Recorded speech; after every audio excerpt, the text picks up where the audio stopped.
subscribe, please.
അപ്പം നിങ്ങൾ എപ്പോൾ എത്തി? ഇന്നലെയോ?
कैसे लगते हैं आप लोग? बहुत बढ़िया, अच्छी है। क्लाइमेट थोड़ा सा ज़्यादा इधर, लेकिन फिर भी बहुत अच्छा है। बहुत अच्छा है। ठीक है, थैंक यू।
ഞങ്ങൾ തിരിച്ച് വെള്ളത്തിലേക്ക് തന്നെ ഇട്ടു.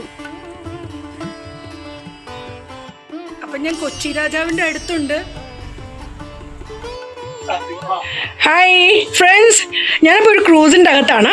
അപ്പം നമുക്ക് ക്രൂസിൻ്റെ വിശേഷങ്ങളൊക്കെ പറയാം. നമ്മുടെ നാട്ടിലെ ഒരു പ്രധാന ഭംഗിയുള്ള ഒരു കാര്യമാണിത്. അപ്പോൾ വെക്കേഷൻ ടൈമല്ലേ, ഇടയ്ക്കൊക്കെ കുട്ടികളെയും കൂട്ടി നിങ്ങൾ പുറത്തേക്ക് ഇറങ്ങൂ. ഇതാണ് ഈ ക്രൂസിൻ്റെ അകമാണ്. ക്രൂസിനെ കുറിച്ച് ഒന്ന് എക്സ്പ്ലെയിൻ ചെയ്യോ? ഹായ്. ഹലോ. ഇപ്പൊ മെയിനായിട്ട് നമുക്ക് ഹൗസ് ബോട്ട് സർവീസസ് ആണ് നമ്മളിവിടെ ഉള്ളത്. ഇത് നമ്മുടെ ഒരു അപ്പർ ഡെക്ക് ബോട്ടാണ്. ഓക്കെ. ഇതൊരു 5 ബെഡ്റൂം ബോട്ടാണിത്. മെയിനായിട്ട് നമുക്ക് 2 തരം പാക്കേജസ് ആണ് വരുന്നത്. ഡേ ക്രൂസ് എന്ന് പറയാം, ഓവർനൈറ്റ്. ഡേ ക്രൂസ് എന്ന് പറഞ്ഞാൽ മോർണിംഗ് ഒരു 11:30 നമ്മൾ ചെക്ക് ഇൻ ചെയ്യും. അതോടൊപ്പം തന്നെ അപ്പം വെൽക്കം ഡ്രിങ്ക്സ് കാണും, ഇവിടെ ലഞ്ച്, വൈകിട്ട് ടീ ആൻഡ് സ്നാക്സ്, അങ്ങനത്തെ ഒരു പാക്കേജ്. ഈവനിങ് ഒരു 5:30 ആകുമ്പോൾ ചെക്ക് ഔട്ട് ചെയ്യും. സോ 24 hours ആണോ? അല്ല, ഡേ ക്രൂസ് എന്ന് പറയുമ്പോൾ 12 hours. 11:15 ചെക്ക് ഇൻ ചെയ്തിട്ട് ഒരു 5:45 ചെക്ക് ഔട്ട് ചെയ്യും. പിന്നെ അതേപോലെ തന്നെ ഓവർനൈറ്റ് എന്ന് പറഞ്ഞാൽ രണ്ടാമതൊരു പാക്കേജ് വരുന്നുണ്ട്. അതെന്ന് പറഞ്ഞു കഴിഞ്ഞാൽ നമുക്ക് ഒരു 12 PM നമ്മൾ ചെക്ക് ഇൻ ചെയ്തിട്ട് അതോടൊപ്പം തന്നെ നെക്സ്റ്റ് ഡേ മോർണിംഗ് ഒരു 10 AM ആകുമ്പോൾ ചെക്ക് ഔട്ട് ചെയ്യും. ഇതിലൊരു 5:30 ആകുമ്പോഴേക്കും നമ്മുടെ ബോട്ട് ഈ ഡക്കിനോട് അടുപ്പിക്കും. 5:30 അപ്പുറം നമുക്ക് ഇതൊരിക്കലും ക്രൂസ് ചെയ്യാൻ പറ്റില്ല, ഗവൺമെന്റ് റൂൾസ് ഉണ്ട്. അപ്പൊ അതിനപ്പുറം നമുക്ക് ക്രൂസ് ചെയ്യാൻ പറ്റില്ല. അപ്പൊ അതിനുശേഷം 5:30 ആകുമ്പോൾ ഇത് ഡക്കിനോട് അടുപ്പിച്ചിട്ട് രാത്രിയിലത്തെ ഡിന്നറും എല്ലാം കഴിഞ്ഞ് മോർണിംഗ് ഒരു 8 AM ഒക്കെ ആകുമ്പോഴേക്കും പിന്നെ ക്രൂസ് സ്റ്റാർട്ട് ചെയ്യും. അത് നമ്മൾ വേമ്പനാട്ട് കായലിലൂടെ റൗണ്ട് അതേപോലെ ഒന്ന് ക്രൂസ് ചെയ്യിപ്പിച്ചിട്ട് ഒരു 10 ഒക്കെ ആകുമ്പോഴേക്കും നമ്മൾ ചെക്ക് ഔട്ട് ചെയ്യും. ഇതാണ് നമ്മുടെ നോർമൽ യൂഷ്വൽ ഒരു പാക്കേജ്. അപ്പൊ ഇതിന്റെ റേറ്റും കാര്യങ്ങളൊക്കെ സീസൺ അനുസരിച്ചാണോ? റേറ്റും കാര്യങ്ങൾ എന്ന് പറഞ്ഞാൽ നമുക്ക് ഹൗസ് ബോട്ടിന് ഒരിക്കലും ഒരു ഫിക്സഡ് റേറ്റ് എന്ന് പറയുന്ന സാധനമില്ല. ഇതെന്ന് വെച്ചാൽ ഒരു മോഹവിലയാണ് കാര്യം എന്ന് വെച്ചാൽ. അപ്പൊ നമുക്ക് എന്ത് കണ്ടിഷ്ടപ്പെട്ടു ക്രൂസിൽ അതിനനുസരിച്ചാണ് നമ്മൾ കൊടുക്കുന്ന സർവീസ്, അതിനനുസരിച്ചായിരിക്കും റേറ്റ് വരുന്നത്. പിന്നെ സീസൺ ടൈം ഉണ്ട്. അപ്പൊ നമുക്ക് ഓരോ നല്ല റഷ് ആവുന്ന ടൈമിനനുസരിച്ച് റേറ്റ് കൂടും. പക്ഷേ നമ്മൾ റൂം എടുക്കാൻ പോകുമ്പോൾ അത് അവൈലബിലിറ്റി അനുസരിച്ചായിരിക്കും നമുക്ക് അതിന്റെ റേറ്റ് വരുന്നത്. അതേപോലെ തന്നെയാണ് ഈ ഹൗസ് ബോട്ട് സർവീസിന്റെ ഈ ഒരു ഫീൽഡിലും അങ്ങനെയാണ്. അപ്പൊ നമ്മൾ അതിന്റെ അവൈലബിലിറ്റി സീസൺ അനുസരിച്ച് റേറ്റ് കൂടാ കുറയാം. ഓക്കെ. കംപ്ലീറ്റ് നൈറ്റ് ഇത് ഈ കായലിന്റെ നടുവിൽ കൂടി ബോട്ട് ട്രാവൽ ചെയ്യും. നൈറ്റ് നമുക്ക് ട്രാവലിംഗ് ഇല്ല. 5:30 വരെയാണ് അതിന്റെ ട്രാവലിംഗ്. അതിന് ശേഷം നമുക്ക് കരയ്ക്ക് അടുപ്പിക്കും. ഗവൺമെന്റ് റൂൾസ് ആൻഡ് റെഗുലേഷൻസ് അനുസരിച്ച് നൈറ്റ് നമുക്ക് പാടില്ല. അതുകൊണ്ട് നൈറ്റ് ഈ സൈഡിൽ നമ്മൾ അടുപ്പിച്ചിട്ട് ഇവിടെ ആയിരിക്കും നൈറ്റ് സ്റ്റേ വരുന്നത്. ബോട്ടിൽ തന്നെ സ്റ്റേ ചെയ്യും. മോർണിംഗ് ഒരു 8 മണി തൊട്ട് ഒരു 10 മണി അറൗണ്ട് അങ്ങനെ ഒരു ക്രൂസ്. അപ്പൊ ഒരു ബോട്ടിന്റെ അകത്ത് അപ്പൊ എത്ര ഫാമിലീസിനെ കൊണ്ടുവരാൻ പറ്റും? അതിൽ എത്ര റൂംസ് ഉണ്ടാവും? ഇപ്പൊ റൂംസ് നമുക്ക് ഒരു 10-14 ബെഡ്റൂമിന്റെ വരെ റൂംസ് അവൈലബിൾ ആയിട്ടുള്ള ഹൗസ് ബോട്ടുകൾ ഇന്ന് ആലപ്പുഴയിലുണ്ട് നിലവിൽ. അപ്പൊ അതിലും മേളിലുള്ള ഹൗസ് ബോട്ടുകൾ ഉണ്ടെന്നാണ് എന്റെ ഒരു അറിവ്. അപ്പൊ അത്രത്തോളം ആൾക്കാരെ നമുക്ക് കൊണ്ടുപോകും. അതേപോലെ ഇപ്പൊ ഡേ ക്രൂസ് ഒക്കെ ആണെങ്കിൽ ഒരു 100 പേരെ വരെ കൊണ്ടുപോകാൻ പറ്റുന്ന ബോട്ടുകൾ ഉണ്ട്. ഫുഡ് ഫെസിലിറ്റീസും എല്ലാം ഇൻക്ലൂഡഡ് ആയി. Accommodation, food. ഓക്കെ. അപ്പം റേറ്റ് ഫിക്സഡ് അല്ല, സീസൺ അനുസരിച്ച് റേറ്റ് മാറിക്കൊണ്ടിരിക്കും. അപ്പം നമുക്ക് ഇതിന്റെ അകത്തേക്ക് പോയി കാണാം.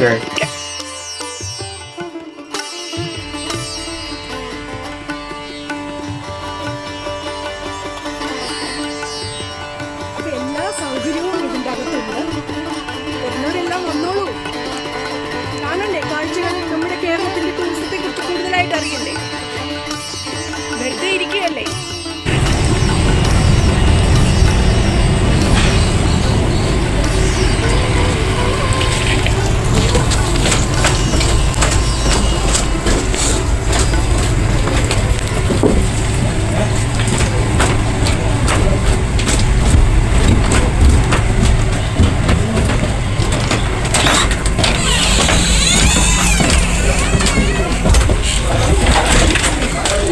ഒരു ട്വിൻ ബെഡ്റൂം എന്നുള്ളൊരു കൺസെപ്റ്റുള്ളതാണ്. 2 സെപ്പറേറ്റ് ബെഡായിട്ടുള്ളത്. AC ആണല്ലേ?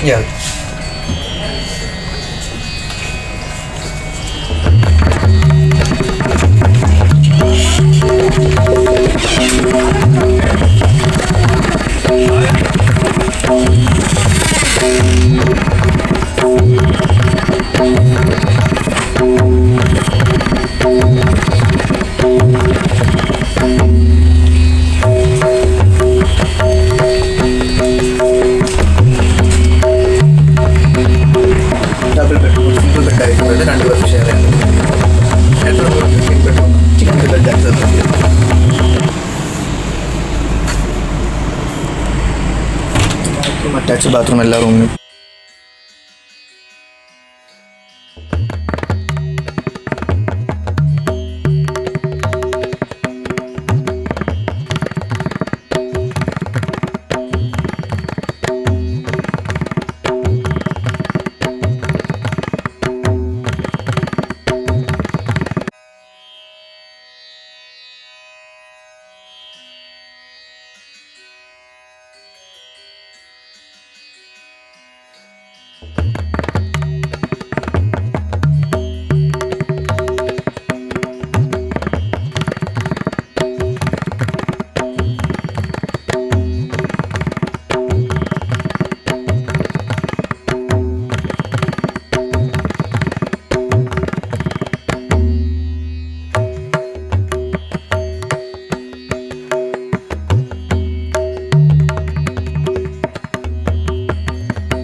അപ്പോൾ എല്ലാവർക്കും ബൈ.